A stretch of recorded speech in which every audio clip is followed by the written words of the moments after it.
시작. 그러나 주여 주는 긍휼히 여기시며 은혜를 베푸시며 노하기를 더디하시며 인자와 진실이 풍성하신 하나님이시오니. 아멘. 할렐루야.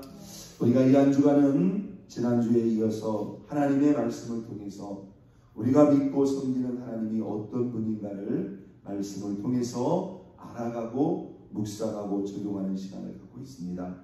여러분, 우리 하나님은 어떤 하나님입니까? 우리가 이번 주간에는 우리 하나님은 영이신 하나님이시다. 우리 하나님은 거룩하신 하나님이시다. 그리고 우리 하나님은 어떤 하나님입니까? 위대하신 하나님이시다. 그리고 어제 아침 우리 하나님은 어떤 하나님이었습니까? 사랑의 하나님. 그 아들까지도 아낌없이 내어주시는 사랑이 풍성하신 사랑의 하나님이시라고 했습니다. 자, 오늘 저와 여러분이 읽은 시편 86편 15절의 말씀은 그 사랑의 하나님과 아주 깊은 연관이 있는 그런 모습이라고 볼 수도 있겠죠. 자, 오늘 본문 초반절에 보니까 그러나 주여 주는 우리를 어떻게 긍휼히 여기시는 하나님이시다. 하나님의 긍휼하심의 속성에 대해서 우리가 한번 생각해 보기로 합니다. 이 긍휼히 여긴다는 말은 어떤 말일까요? 우리가 불쌍히 여긴다. 우리가 컴패션이라고 하는 그런 단어를 영어성에 쓰고 있는데요. 연민, 동정, 또는 측은히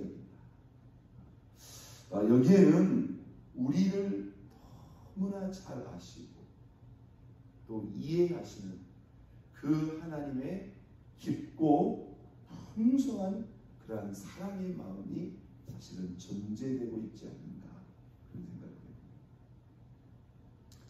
여러분, 우리 하나님께서 저 높고 높은 보좌에 계시지만 사실은 우리가 의식하지 못하고 보지 못하는 것까지 다 보고 있고 느끼고 있고 알고 있다고 합니다.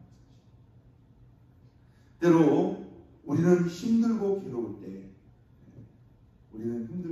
때 나의 힘든 것을 하나님 앞에 이렇게 고백하고 또 이렇게 말하고 그렇습니다.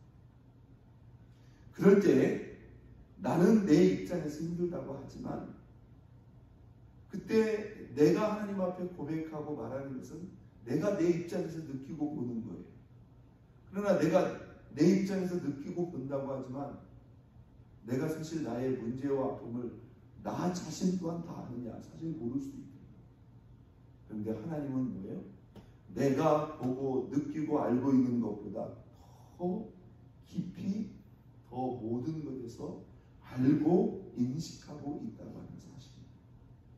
그러니까 어쩌면 다른 사람이 아니라 내가 내 자신을 향해서 느끼는 그거보다 더 많이, 더 깊이, 더 온전히 알고 느끼고 있다. 그러니까 여러분, 우리가 우리 사정을, 우리의 아픔을, 우리의 그 고민과 어려움을 우리가 하나님 앞에 안 내려놓을 이유가 없는 거예요. 믿습니까? 안 내려놓을 거예요. 사실 우리가 가장 가깝고 가장 편안하다고 하는 사람에게 때로 우리가 우리의 고민을 나누지 않습니까? 그런데 그 어떤 사람도 뭐예요? 나 자신의 그러한 아픔과 그 고통과 그 어려움을 사실은 100% 이해해 줄 사람이 없는 거예요. 그래도 우리가 사람 중에서 가장 찾는다고 한다면 우리 마음을 가장 이해해주고 받아줄 수 있는 사람을 찾는다면 누구를 생각할 수 있겠습니까? 우리가 부모님을 생각할 수 있고 남편과 아내, 또 절친한 친구, 이렇게 우리가 생각할 수 있지만 어떻게 그것을 다 알겠느냐 이거죠. 그런데 우리 하나님은 뭐예요? 나 자신보다도 그것을 더 잘 알아요. 믿습니까? 때로 우리는 내가 괴로워하면서도 그 괴로워하는 이유와 원인을 모를 때가 있어요. 그래서 몰라서 더 괴로울 때도 있어요. 그런데 하나님은 그것을 안다 모른다. 그러니까 이 이해하심에 있어서 그 하나님의 깊이라는 것은요, 우리가 헤아릴 수가 없다는 거예요. 그래서 우리 하나님만큼 나를 긍휼히 여길 수 있는 분이 또 있을까요? 없다는 거예요. 여러분, 우리는 하나님 앞에 그 모든 것을 다 내려놓을 수 있다. 여러분, 우리가 성경에 보면 그 하나님의 긍휼하심이요, 때로는 내가 어떤 곤란이나 시련이나 고난이나 역경에, 다시 말해서 어려운 상황에 대해서만 하나님께서 우리를 친히 여기시고 우리를 불쌍히 여기시는가? 그것만이 아니라 때로는 우리가 하나님 앞에 불순종하고 하나님 앞에 범죄하고 어쩌면 죄악의 구덩이 가운데서 헤어나오지 못하고 헤매고 방황하는 우리 자신의 모습까지도 하나님은 뭐예요? 우리를 친히 불쌍히 긍휼히 여기십니다. 그 대표적인 예를 우리가 그 예수님께서 우리에게 주셨던 많은 비유의 말씀 가운데서 그 탕자의 이야기를 여러분 기억하시지 않습니까? 사실 탕자는 아버지가 살아계심에도 불구하고 자기 재산을 달라합니다. 그게 유대인의 어떤 그런 관습으로 본다면 대단히 뭡니까? 그 자체가 뭐예요? 사실은 아버지의 권위라든지 아버지의 그 사랑과 은혜에 반역하는 아주 노골적인 그런 죄악이 아닐 수 없습니다. 그런데 그 유산을 자기가 받아가지고 나가서 어떻게 했어요? 호랑방탕 그걸 다 탕진하고 죄 가운데서 살다가 도대체 무슨 염치가 있어서 다시 아버지께 돌아옵니다. 그런데 여러분, 이것은 단순한 한 아버지와 아들의 이야기가 아니라 바로 하나님과 인생을 향한 그 하나님의 마음을 하나님께서 우리에게 보여줍니다. 이 탕자가 진심으로 뉘우치죠. 그리고는 어떤 결론을 내립니까? 내가 아버지께 돌아가자. 내가 차라리 아버지에게 돌아가서 아버지의 아들이 아니라 아버지의 종으로 살 망정. 그래서 내 아버지께 돌아가자. 여러분, 그 탕자가 돌아가면서요, 사실 예전에 그 아버지와 아들의 관계를 사실 기대했을까요? 저는 기대할 수가 없고, 어떻게 기대할 수 있겠습니까? 그런데요, 그가 돌아왔는데, 그가 아버지에게 용서를 구한 것도 아니고, 자기를 받아달라고 애원을 한 것도 아니다. 그렇죠? 그냥 혼을 내가지고 내쫓아도 시원치 않은 판인데, 그 아버지가 탕자를 어떻게 하죠? 저 동부밖까지 달려가서 그를 와라 끌어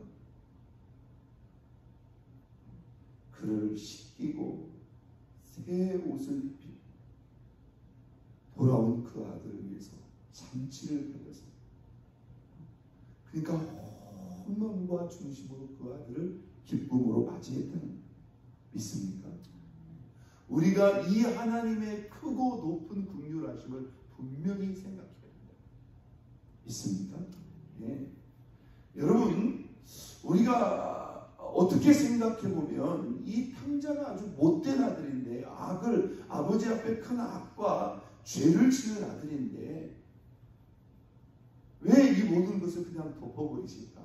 이런 생각도 우리가 하죠. 이게 우리 하나님의 어떤 불의를 용납하거나 또는 타협하는 그러한 모습이 아닙니다. 아버지는 이 탕자가 자신의 잘못을 진심으로 뉘우치면서 알고 있습니다. 자신의 잘못, 자신의 선택, 자신의 삶에 대해서 진심으로 뉘우치고 회개하고 아버지께로 돌아온다는 이 전제를 우리는 분명히 기억해야 합니다. 다시 말해서 우리가 어떤 죄를 지었든지 어떤 죄악에 빠졌든지 우리가 그 죄를 진심으로 뉘우치고 회개하고 아버지께로 돌아오게 한다면 하나님은 그 자체만으로 그를 다 용서하시고 그를 다 받으시고 포용하시고 그를 다 받으십니다. 믿습니까?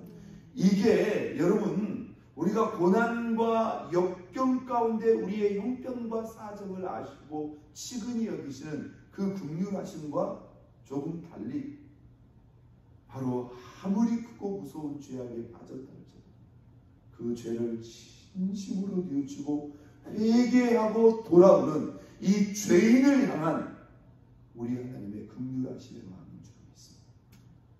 할렐루야. 여러분 우리가 지금도 보면 세상에서 아무리 심각하고 무서운 죄악에 빠졌다 그 죄를 진심으로 회개하고 돌아온다면 하나님은 그 영혼을 여전히 사랑하시며 그 영혼을 동일하게 긍휼히 여기시고 있는 그대로 여러분 받으시고 영접하신다는 것을 하나님은 이 탕자의 비유를 통해서 우리에게 보여줘요. 여러분 성경에 보면 우리 예수님이 일반 대중들의 시선과 관점으로는 이해할 수 없는 그런 행동들을 하는 거예요. 여러분 예수님의 그 제자 가운데 세리 마태, 그 사람은 세리였단 말이에요. 그 시대에 유대인들의 일반적인 의식과 관점으로 본다면 이건 상종도 하기 싫은 아주 죄인 중의 죄인이다. 그런데 예수님이 그 마태를 누구로? 당신의 제자로 부르십니다. 또 삭개오의 이야기입니다. 그 사람은 아주 여리고성의 아주 그냥 대표적인 악당 중의 악당입니다. 돈밖에 모르고 자기 민족도 자기 하나님도 다 배신한 사람입니다. 그러나 그가 예수님을 정말로 사모하는 그 마음, 그리고 예수님이 그를 찾아오셨을 때 자신의 과거에 대해서 진심으로 뉘우치고 회개하며 고백합니다. 예수님은 그를 향해서, 아니 그 집안을 향해서 구원을 선포하고 있는 것을 볼 수 있습니다. 할렐루야. 이것은 우리가 일반의 생각으로서는 사실 쉽게 받아들이기 어려운 그런 부분이지만 이것이 바로 인간의 생각과 의식과 관점을 뛰어넘는 우리 하나님의 크고 위대한 하나님의 긍휼하심의 마음인 줄 믿습니다. 할렐루야. 여러분 오늘날 베드로가 예수님께 질문을 했죠. 예수님, 만약 어떤 사람이 나에게 잘못을 하면 몇 번까지 용서를 해줄까요? 7번 용서를 해줄까요? 여러분 7번도 얼마나 많은 것입니까? 그런데 예수님께서 그 베드로의 말을 어떻게 말했어요? 7번이 아니라 70번씩 7번. 그것은 꼭 490번을 말하는 게 아니지 않습니까? 아무리 많은 죄를 졌더라도 그 사람이 진심으로 깨닫는다면 얼마든지 용서해 줄 것을, 이게 한계가 없는 바로 무한대에 헤아릴 수 없는 그런 하나님의 긍휼하심의 마음인 줄 믿습니다. 여러분 사도 바울 같은 사람은 과거에 어떤 사람이었습니까? 예수 믿는 사람들을 핍박하고 때리고 옥에 가두고 심지어 그들을 죽이는 일에까지 증인 서기를 주저하지 않았던 사람입니다. 바울 같은 사람이 예수를 믿었어도 초대교회 성도들이 믿지를 않았다. 그런데 하나님은 그 바울을 향해서 끊임없이 그 큰 긍휼하심을 가지고 그를 기다렸다. 믿습니까? 이런 사람이 예수를 믿는다는 그 자체만도 사실 기적에 가까운 사건인데 이 사람이 예수를 믿고 구원받았을 뿐만 아니라 위대한 사도가 돼요. 참 이 2000년 기독교의 역사 가운데 가장 아름답고 위대한 여러분 사도가 되지 않았습니까? 여러분 이게 얼마나 풍성하고 헤아릴 수 없는 그런 하나님의 긍휼하십니다. 여러분 이런 흉악한 죄인도 그 놀라운 사랑으로 용서하시고 긍휼히 여기시는 하나님이 하물며 우리의 형편과 사정과 어려움이시겠네.